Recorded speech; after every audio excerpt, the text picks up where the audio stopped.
Hey guys, welcome back to the college edit. और आज इस वीडियो में एक इम्पोर्टेंट मैसेज के बारे में बात करने वाले हैं जो कि एनएसपी सभी को भेजता है। ऐसा मैसेज आपको भी आया होगा, आप यहाँ पे देख सकते हैं कि लिखा रहता है कि contact your bank to seed with your bank account to receive Aadhaar bank payment national scholarship portal. तो ये मैसेज क्यों आया है, अगर आपका मैं बताऊं, आपका इस स्टूडेंट का यहाँ पे आप देख रहे हैं कि आधार स्टेटस जो है वो भी एक्टिव है, फिर भी ये मैसेज क्यों आया है। तो चलिए वीडियो को स्टार्ट करते हैं। सबसे पहले मैं आपको बता दूं कि एनएसपी पे एक और बहुत बड़ा पेमेंट को लेके रिजेक्शन या मैसेज देखने को मिल रहा है। ये देखिए, एक स्टूडेंट का सेंट्रल सेक्टर स्कीम था और इनका scholarship amount credit fail at bank level rejection remark, PFMS ने रिमार्क कर दिया नल और यहाँ पे इनका पेमेंट रिजेक्ट हो गया है। ठीक, तो ये स्टूडेंट से जब मैंने बात किया तो इनका भी डन था सारा कुछ बैंक से ठीक, फिर भी स्कॉलरशिप यहाँ पे नल हो गया है, रिमार्क में 0 आ गया है, आप देख सकते हैं। तो क्या है कि इनका या तो बैंक में आधार सीडेड नहीं होगा, नहीं तो एनपीसीआई लिंक नहीं होगा, आधार से अकाउंट लिंक नहीं होगा, कोई प्रॉब्लम बैंक में ही हो सकता है, क्योंकि ये जो रिजेक्ट किया गया है वो बैंक लेवल पे ही रिजेक्ट किया गया है। आप भी अपना स्टेटस चेक करते रहिए क्योंकि अभी बहुत अपडेट आ रहा है और रिजेक्ट भी हो रहा है। यहाँ पे आप देख रहे हैं कि स्कॉलरशिप जो 12,000 था वो एनएसपी ने रिलीज कर दी, बट पीएफएमएस ने इनका रिजेक्ट कर दिया और नल करके यहाँ पे भेज दिया।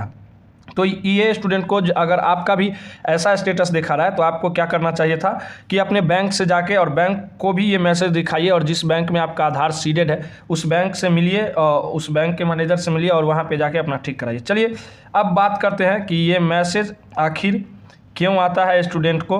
तो देखिए, मैंने एनएसपी के टोल फ्री नंबर से जब बात किया तो उससे पता लगा ये कि उन्होंने बताया कि अभी ये मैसेज सभी स्टूडेंट को भेजा जा रहा है। ठीक है, अभी ये मैसेज टोटल स्टूडेंट को भेजा जा रहा है, एक को नहीं, टोटल स्टूडेंट को।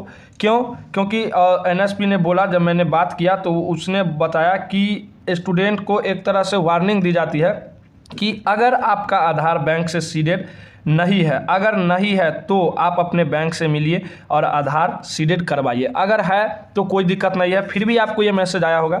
अगर नहीं है तब आपको अपने बैंक से मिलना होगा, बैंक में जाके और आधार सीडेड करवाना होगा। क्योंकि पेमेंट बहुत सारे स्टूडेंट पूछ रहे थे कि मैंने अकाउंट नंबर ये है वो है, पेमेंट बउआ अकाउंट से नहीं आता है, आधार से आता है।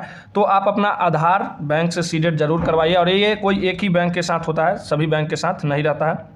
तो ये जो मैसेज है उसका सिर्फ यही मतलब है कि आपका आधार बैंक से सीडेड है या नहीं, वो आप चेक कर लीजिए। अगर है फिर भी ठीक है, अगर यस है फिर भी ठीक है, अगर आपका आधार सीडेड नो दिखा रहा है तब आपको आपके बैंक में जाके और वहाँ से आधार सीडेड एक्टिव। बाकी ये स्टूडेंट जिसको ये मैसेज आया है, यहाँ पे आप देख रहे हैं कि जिस स्टूडेंट को ये मैसेज आया है वही स्टूडेंट का मैं यहाँ पे दिखा रहा हूँ कि यहाँ पे आधार सीडेड एक्टिव दिखा रहा है। आप यहाँ पे देख सकते हैं बैंक सीडिंग स्टेटस एक्टिव है, बट फिर भी ये मैसेज आया है। वो इसलिए आया है क्योंकि एनएसपी सभी को ये मैसेज भेजता है कि आपका है फिर भी मैसेज आया होगा, नहीं है फिर भी मैसेज आया होगा। तो आप एक बार चेक करा लीजिए और अपडेट भी करवा लीजिए, क्योंकि लास्ट अपडेट अगर यहाँ पे ज़्यादा दिन का हो जाएगा, जैसे इनका 12/3/2025 का है तो लगभग 1 साल हो गया, तो वो लास्ट अपडेट यहाँ से दिखेगा, तो अपडेट करवा लीजिए। अब यहाँ पे कुछ स्टूडेंट का स्टेटस हम आपको दिखाते हैं कि ऐसा जिन भी स्टूडेंट का स्टेटस है। बहुत सारे स्टूडेंट हमें मैसेज कर रहे थे कि भैया देखिए मेरा स्कॉलरशिप मेरिट लिस्ट खाली है, स्कॉलरशिप मेरिट लिस्ट यहाँ पे खाली है, बट मेरा सेंड टू पीएफएमएस यस हो गया है। तो देखिए बाबू, अब भी एनएसपी में बहुत सारा अपडेट नहीं हुआ है। आपको मैं बताऊं कि इस स्टूडेंट का पैसा नहीं आया है, फिर भी नीचे लिख देता है कि your scholarship amount already receive.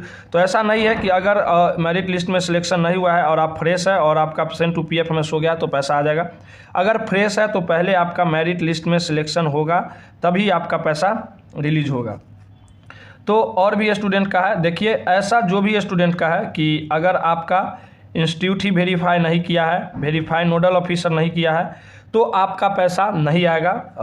जब तक इंस्टीट्यूट वेरीफाई नहीं करेगा तब तक आपका पैसा नहीं आएगा। तो ऐसा जिस भी स्टूडेंट का है वो अपने इंस्टीट्यूट से जल्द ही कांटेक्ट करे और बोले कि क्या दिक्कत है, क्यों नहीं वेरीफाई हुआ है अभी तक। अब हम नेक्स्ट बात करते हैं कि जिनका मेरिट लिस्ट में सिलेक्शन हो गया है, ठीक है, और scholarship proceed NSP to PFMS में नो है, तो वो वेट करेंगे। अभी इसमें यस हो जाएगा, उसके कुछ दिन बाद आपका पेमेंट रिलीज हो जाएगा। बहुत सारे जो न्यू स्टूडेंट है उनका एप्लीकेशन दिखा रहा है, application final verify state force board nodal officer. तो ये अभी जिनका ये स्टेटस दिखा रहा है उनको अभी बहुत वेट करना होगा, क्योंकि ये तो सेकेंड स्टेप ही रहता है। अभी आपका मेरिट लिस्ट में सिलेक्शन होगा, सेंड टू पीएफएमएस होगा, देन उसके बाद पैसा रिलीज होगा। तो जो जिसका भी state board nodal officer verify हुआ है वो अभी वेट करेंगे, तब उनका अभी टाइम लगेगा, लगभग 3-4 महीना तो लग ही जाएगा पैसा आने में। यहाँ पे देखिए कि बहुत सारे स्टूडेंट का इनका state board nodal officer reject कर दिया है। क्यों रिजेक्ट किया है, यहाँ पे वो रिमार्क में कारण भी बता दिया था कि application and approval letter not provide till date, मतलब ये जिस डेट तक था उस डेट तक प्रोवाइड नहीं करवाया गया, जिसके कारण इनका रिजेक्ट कर दिया गया। तो आप लोग को हम बार बार कहते हैं कि जो भी डॉक्यूमेंट भरिए वैलिड डॉक्यूमेंट भरिए, और डेट के अंदर ही टाइम रहते हुए आप अपने इंस्टीट्यूट से कांटेक्ट कीजिए, तभी आपका वेरीफाई करेगा, अन्यथा रिजेक्ट कर देता है। आप यहाँ पे प्रूफ के तौर पे देख सकते हैं रिजेक्ट कर दिया गया है। अब बात करते हैं सबसे इम्पोर्टेंट कि जिस भी स्टूडेंट का टोटल कंप्लीट है, ठीक है, जिनका टोटल कंप्लीट है उनका पैसा कब आएगा। तो उनका पैसा हो सकता है मार्च के लास्ट वीक या अप्रैल के फर्स्ट वीक में देखने को मिल सकता है, ठीक है। एनएसपी हर महीने पैसा रिलीज करती रहती है, तो ये कोई क्लियर नहीं है। और यहाँ पे जिनका भी एप्लीकेशन डिफेक्टेड इंस्टीट्यूट है उनको अपने इंस्टीट्यूट से कांटेक्ट करना चाहिए। और लास्ट में एक स्टूडेंट हमसे पूछ रहे थे कि इसका क्या मतलब है भैया कि स्कॉलरशिप एक एक्टिव है और एक विथड्रॉ है। तो देखिए, अगर आपने जब स्कॉलरशिप फॉर्म फिल किया होगा तो एक एक्टिव तो जब फिल किए होंगे तब होगा, और एक विथड्रॉ होगा। आपका कुछ रिजेक्ट कर दिए होंगे, गलत कर दिए होंगे, आप फॉर्म फिर से फिल किए होंगे, जिसके कारण ये एक विथड्रॉ हो गया, वापस हो गया, और एक जो नए वाले फिल किए हैं वो एक्टिव रहा है, ठीक है। तो इसका यही मतलब है। बाकी ये भी स्टूडेंट ने भेजा है कि scholarship inactive scheme you have selected is not open for scholarship submission.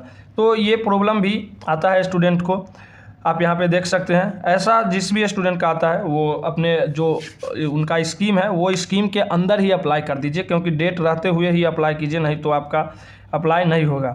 और एप्लीकेशन सेंड टू लास्ट है, एप्लीकेशन सेंड टू पीएफएमएस जिसका भी हो गया है उनको वेट करना है, उनका पैसा आ जाएगा। मैंने एनएसपी के टोल फ्री नंबर पे भी बात किया, तो अप्रैल के फर्स्ट वीक या मार्च के लास्ट वीक में पेमेंट आप लोग को देखने को मिल सकता है। तो तब तक के लिए आप वेट कीजिए। फिलहाल जो ये था कि ये मैसेज आपको भी अगर आया है तो कमेंट में यस ज़रूर लिखिएगा, ठीक है। और आपका करेंट स्टेटस क्या है वो भी कमेंट में बताइए। मिलते हैं नेक्स्ट वीडियो में एनएसपी के नेक्स्ट अपडेट के साथ, तब तक के लिए धन्यवाद। देखते रहिए द कॉलेज एडिट।